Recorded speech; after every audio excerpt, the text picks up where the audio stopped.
So if you're learning English or really any new language, there's this hidden problem that could be completely killing your fluency and has nothing to do with how many words you know or your accent. That's the translation trap. Exactly. You think you're speaking English, but you're not. You're translating English. You hear something, you process it in your native language, you think of a great response, then you translate that back into English, and only then do you speak. And that delay, that's what we call high cognitive load. Mm. It's exhausting, and we're here to get rid of it. There's this huge myth that fluency means perfection. Right, that you have to know every word in the dictionary. Yeah, and if you believe that, you'll always feel like you're not good enough. But that's not what fluency is at all. Okay, so if it's not perfection, what are we aiming for? What's the goal? We're chasing flow and connection. Fluency is just being able to have a conversation without constantly stopping and starting in your head.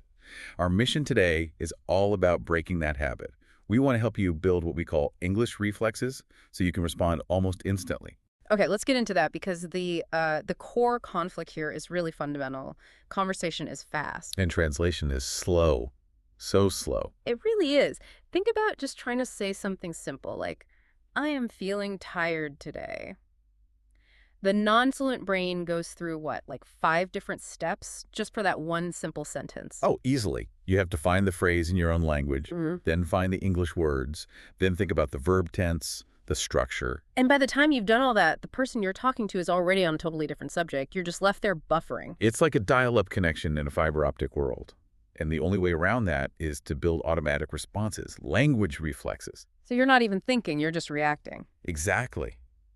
I mean, when someone asks, how are you? You don't stop to think about the grammar. You just say, fine, thanks. We need that for thousands of phrases. So here's the really practical strategy for you, the learner. Stop learning single words. Just stop. Yes. Words by themselves just create confusion. Your brain immediately starts asking, how do I use this? What grammar does it need? Instead, you need to learn short, complete sentences, or what the sources call chunks. A chunk is like a prepackaged meal for your brain. So instead of the word tired, you learn the whole chunk. I am tired, or I feel a bit tired. Instead of just problem, you learn, I have a problem. Right. The grammar and the structure are already built in, so you don't have to translate anything. You just grab the whole thing and use it. It's like grabbing a whole file instead of writing a bunch of code from scratch. But, what about that mental block, that feeling of, I'll speak when my English is better? Ah, that's such a critical mindset shift. Fluency is the result of speaking. It's not something you need to have before you speak. So confidence comes after the action. Exactly. Waiting to feel ready is the trap that keeps people silent forever. So you need to act even if it feels a little awkward at first. For sure. And there's a great little exercise for this. Every morning, just say 5 simple sentences out loud in English. Something like, today is a new day, or I will practice English. You're literally training your mouth and your brain to treat English as a practical tool, not just some theory in a book. That's powerful. It's repetition, not just theory. Okay, so we've got the mindset down. But what about the tools? Let's talk about the big, scary monster for everyone, grammar. The grammar jail, yeah. If you're obsessing over whether to use present perfect or past simple while you're trying to talk, Yeah. you're just going to freeze. You start stuttering, correcting yourself mid-sentence. And the fear just silences you. But wait, if we just focus on flow, aren't we going to make a ton of mistakes? How do you balance flow and accuracy? That's a great question. The key is to change how you use grammar. It's great for editing your writing or for understanding a complex text. But when you're speaking, the rule is fluency first, accuracy second. So good enough is good enough in the moment. Yes. If you say, yesterday I go to the store, did I understand you? Yeah, complete. The communication was successful. The mistake doesn't matter in that moment. You can fix the grammar later, but in the conversation, you achieved flow. So save the deep grammar analysis for your study time, not for when you're ordering a coffee. Precisely. And we see the same kind of mistake with vocabulary. Learners try to memorize these, rare academic words. Like saying they feel melancholic instead of just sad. Right. And to a native speaker, that can actually sound less natural, not more intelligent. So what's the secret then to sounding more natural? Phrasal verbs. They are the absolute key to sounding like you think in English, not like you're reading a textbook. Okay, so a phrasal verb is just a verb plus a preposition, right? Like break down or take off. Exactly. And they make the language so much more dynamic. Think about it. You could say, I must determine the answer, which is very formal. Very textbook. But a fluent speaker would just say, I need to figure out the answer. Or instead of postpone the meeting, you'd say put off the meeting. Or look up instead of research. Run into instead of encounter. If you master, say, the top 50 phrasal verbs, your fluency will improve faster than if you memorized 1,000 random nouns. Okay, let's move on to the music of the language. Phonetics. And this is not about getting rid of your accent. Your accent is part of who you are. This is about being understood. It's about intonation and stress. If you put equal stress on every single word, hello, how are you today, it sounds robotic. Right, it's choppy. English links sounds together. We don't say want to, we say wanna. We say gonna. The words flow into each other. An entire phrase like, hello, how are you today, becomes one single block of sound. So you have to stop thinking of language as single words on a page. You have to hear it and speak it in those connected chunks, mimicking the rhythm, the rise and fall of the voice. That's intonation. Right, so now we know how to practice speaking. Let's talk about the other side of the coin. Listening. We have to bust the myth of passive listening. Oh, absolutely. This idea that just having an English movie on in the background while you do the dishes will somehow make you fluent. It's just not true. That's passive listening. It might help you get a feel for the rhythm, but you're not really processing it. Not at all. If you really want to improve, you need active listening. You have to treat it like a workout for your brain. So we have a simple 3-step daily routine for this. It only takes about 20 minutes. Yep. Step 1 is the warm-up. 5 minutes. Just listen to a podcast or a video on a topic you already know a lot about, cooking, video games, whatever. Your brain already has the context, so it can focus purely on the English words. Okay, and step 2. The deep dive.